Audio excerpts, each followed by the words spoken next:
Hello dear friends, ഇന്ന് ഒരു fish മോളി preparation video ആണ് കാണിക്കുന്നത്. ഇപ്പോൾ ഡിന്നറിന് പൊറോട്ടയും ഫിഷ് മോളിയായിരുന്നു. അപ്പോൾ അതിന് സാമൺ ഫിഷാണ് എടുത്തിരിക്കുന്നത്.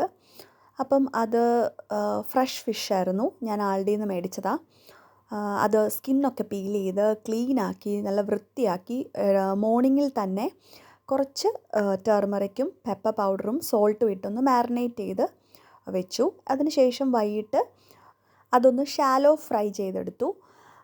വെളിച്ചെണ്ണ കോക്കനട്ട് ഓയിലാണ് യൂസ് ചെയ്തത് ഫ്രൈ ചെയ്യാനായിട്ട്. അതൊന്ന് ഷാലോ ഫ്രൈ ചെയ്തെടുത്തു. പല പല ബാച്ചായിട്ടിട്ട ഷാലോ ഫ്രൈ ചെയ്തെടുത്തത്. പിന്നെ ഇതിനായിട്ട് കുറച്ച് സവോള ചോപ്പ് ചെയ്ത് വെച്ചു. പിന്നെ ഗാർലിക് ജിഞ്ചർ അത് രണ്ടും നന്നായിട്ട് ക്രഷ് ചെയ്ത് വെച്ചു.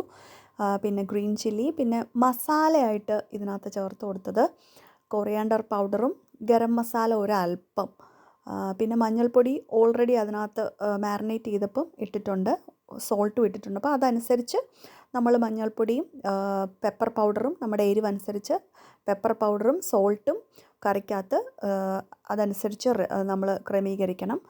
അപ്പം ജിഞ്ചർ ഗാർലിക് ആദ്യം കുറച്ച് എണ്ണയിലോട്ട് ജിഞ്ചർ ഗാർലിക് ക്രഷ് ചെയ്തത് ഇട്ട് കൊടുത്തു. അതിനുശേഷം സവോള ഇട്ട് കൊടുത്തു. അപ്പം അത് കഴിഞ്ഞിട്ടാണ് ഗ്രീൻ ചില്ലി ഇട്ട് കൊടുത്തത്. ഗ്രീൻ ചില്ലി സ്ലൈസ് ചെയ്തിട്ട് കൊടുത്തു. എന്നിട്ട് അത് നന്നായിട്ട് വഴറ്റി. അത് കഴിഞ്ഞ് അതിനിടയ്ക്കായിട്ട് ഞാൻ കുറച്ച് ടൊമാറ്റോ ചോപ്പ് ചെയ്തിട്ട് കൊടുത്തു.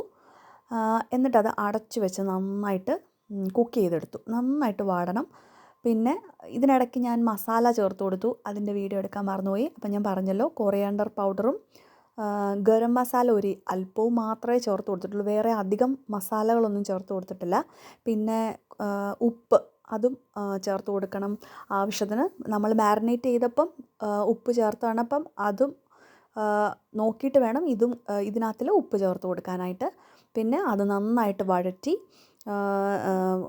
വഴറ്റിയതിന് ശേഷം കോക്കനട്ട് മിൽക്ക് പൗഡർ വെച്ചിട്ട് കുറച്ച് കോക്കനട്ട് മിൽക്ക് തയ്യാറാക്കി വെച്ചു.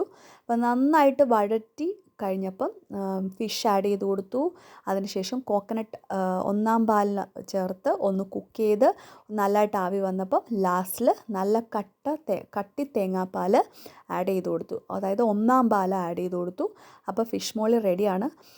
പിന്നെ അത് ഇച്ചിരി ടൊമാറ്റോ ഒക്കെ സ്ലൈസ് ചെയ്ത് അതൊന്ന് ഗാർണിഷ് ചെയ്തു. അപ്പം നല്ല പൊറോട്ട ഫിഷ് മോളി